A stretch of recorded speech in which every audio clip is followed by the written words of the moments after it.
Hey everybody, Jabman025 here.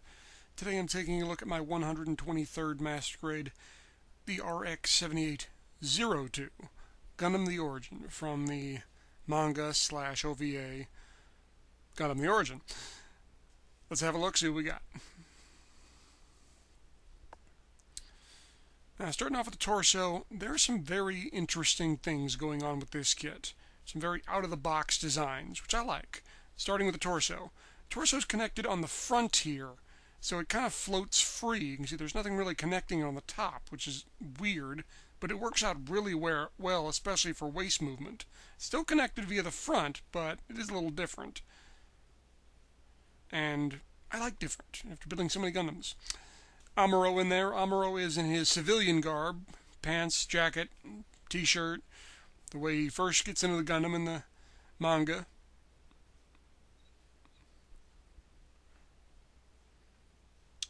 Adding on the armor, you can see, gives you a lot more waist movement than you're used to around this part, especially on the RX-78.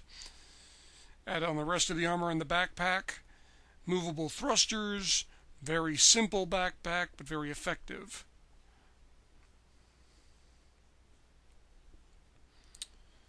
They do have a light piping system through the head for an LED, which I'll show you later.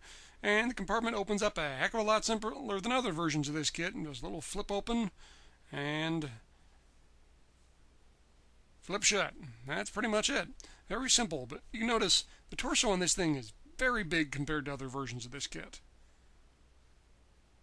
As you see here, this is the 3.0 Gundam. Torso, especially the chest part, is much bigger and it's much thicker. And this is a little bit of a contention with me. I think it looks a little odd. But you also see there's a Gatling gun on the right-hand side and rocket launchers on the left. The arms, the frame at least, is a 100% carbon copy of the RX-78 version 2.0. The hands are the 3.1 hands. The arms are similar but not the same in armor, and the shoulders are completely new. You have the flap opening up, so it gives you even greater range of motion. That can be a theme with this kit. Lots of motion, lots of posability, lots of options.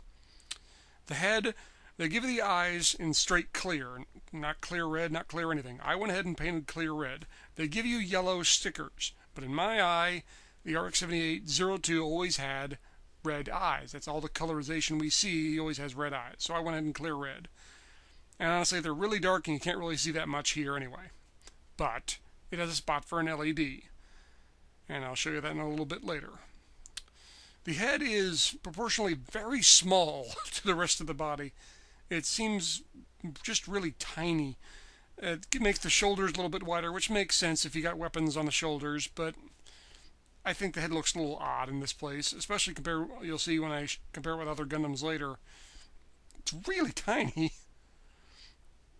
The skirt armor, simple skirt armor, however, it will get out of the way for just about anything. It will move at a full 90-degree angle, pretty much all of them. So, as small as the skirt armor is, it will not hamper in the least. Whatever pose you want to do, that ain't going to be the problem. And you got variable hips, and a new style of variable hips as they bend out and down. In the construction, it's very different and new, and I like very different and new. Feet, also new, a little bit bigger than some of the other versions, but it breaks in 3 places, just like the 2.0 and the 3.0 do. However, it also has a twist on the toe, you see here. So it can twist and get a little more movement out of there. And again, I like that. A little bit of new mixed with the old. And the ankles, just on a pivot, so they'll move just about anywhere you want to. The leg frame is very simple. The frame as a whole is pretty much brand new. Like I said, the arms are a carbon copy. They even use the same plates as the 2.0 kit. But everything else is pretty much new. The legs, a little different design. But you have a lot of lining to do. I do like the bolts they put into the knee and elbow joints. Kind of looks like rivets or clamps. Like I said, a lot of lining to do. You have those thrusters that pop out. You'll see down there the ankle armor is free floating. It has a connection in the front, not the side, so it won't hamper posability.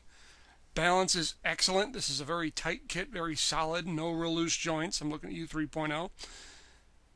And it has excellent balance, and it'll do just about anything you want. Tap test, it will fall over, but it's far from a problem. You can actually do the sword pull. This is one pose I always wanted to do on other kits, and it just didn't work because the shoulder got in the way. But because of that separating shoulder armor, you can go full back. You can see how the knee pops out and how it moves out and separates. Really works well on this kit. And in terms of poses, anything you want. Spread those legs out to a huge wide stance. The balance is very good. You have machine guns also on the forearms. I don't think I mentioned that earlier. And those will come into play later. In terms of accessories, you already saw the beam saber. You get two of them, of course. You get a shield. Again, a new shield. This is a little bit bigger and wider than the 2.0 and the 3.0. Use the same basic connection, though, into the forearm. Super strong connection.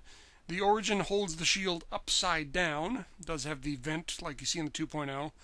And it is plenty strong enough, that arm, to hold up at any angle you so desire.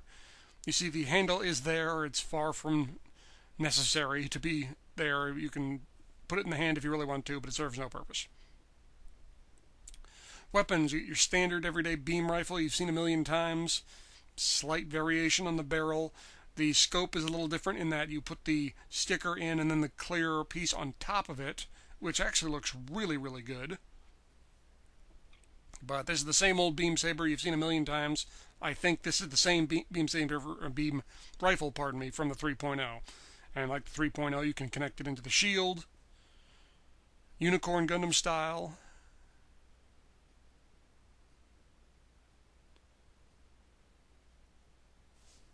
Or you can put it on the back of the skirt armor, or on his butt if you prefer. Super strong connection, never going to drop it, no problems whatsoever. Connects into the hand just fine, and it's nowhere near heavy enough to cause any problems. You also have this gun, which I think is actually a real machine gun. Maybe it's a beam rifle, I don't know. The point is, it looks cool. It has this big ammo compartment. It's got the scope. Again, those green parts, it's a sticker underneath and the clear part on top of it. That really gives a nice depth and a little bit of a glow. And yes, you can connect that into the shield and into the back skirt armor. The shield, you cannot connect both guns at the same time, however, it's one or the other.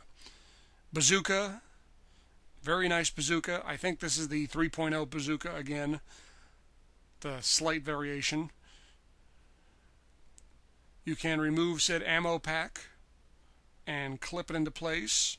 And they do give you some extra ammo if you want to act like the Gundam's reloading.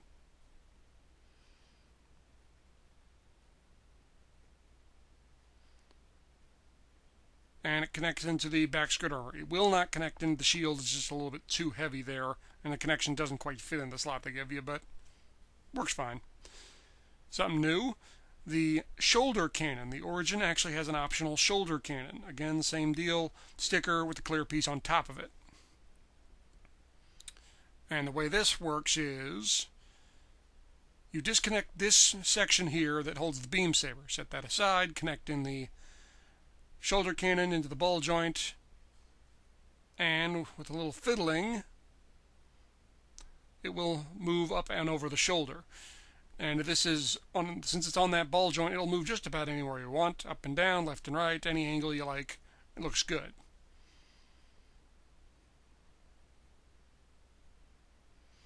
Effect parts. I love these. I wish we would see them more often in Gundam kits, especially master grades. You have three. One for the missile launcher, one for the Gatling gun on the shoulders, and a fourth for the arm. Both arms do have machine guns, but they only give you one set of effect parts, which is a bit of a bummer. But they all look really good. You can attach them all at the same time. Super strong connections, no problems.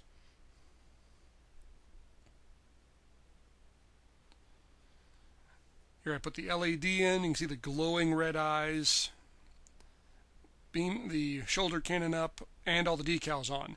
Decals are fairly light on this kit, but they do have some nice ones. The ESFF, the Earth Federation Space Force, pardon me, and the white base symbol, and the RX-78 RX-78-02 on the chest.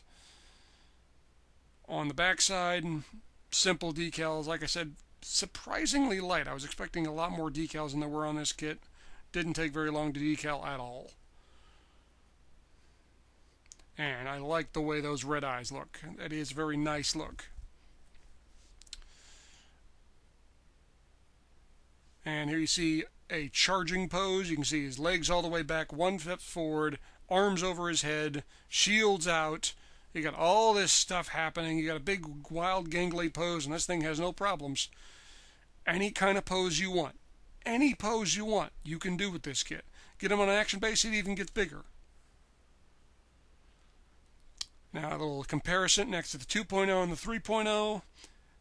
You can see what I was talking about. The arm, the legs might be a little bit different in size. Skirt armor maybe a little bit smaller on the origin, but the head and the chest. Head is a good deal smaller and the chest is a good deal bigger. Like I said, I think it's kind of weird looking, but it kind of grew on me, especially when I can see what this kit can do. It's personal preference. Final thoughts on this kit, guys. I'm going to go ahead and say it. This is your new leader for Master Grade Kit of the Year. I had to debate a long time on this one. I went just literally minutes ago, I went back and watched my Hyakushiki 2.0 review to refresh my memory. And at the end of that review, I said I only had real two issues with the Hyakushiki 2.0. Balance wasn't good and bad nubs. Well, the balance is excellent on this, and there are no bad nubs. The only minor gripe I have is that they should have included a LED. That being said, if you want to change the color to something else and it wasn't the LED you wanted, well, then you wouldn't like the LED. So even that's a minor criticism. This kit is excellent. It takes the best parts from the 3.0, the best parts from the 2.0, and adds a whole lot of new stuff all together, and it makes an excellent Master Grade. This is a great Master Grade. Virtually no problems that I can think of, really. Pick it up. You won't be disappointed. But it's a little too soon to call it the Master Grade Kit of the Year because there's still one more contender I got to build. So we'll see how this turns out. But, at least for the moment, new leader Master Grade Kit of the Year. Big thumbs up from me. Well, guys, thanks for watching. I hope you enjoyed this review. I hope you found it informative. If you have any questions, please ask them. I will answer them as best as I can. Please stay tuned for more reviews. Obviously, I got a Master Grade V2 to build. That'll be up next. And I'll see you guys next time. Oh, and one more thing. Hey!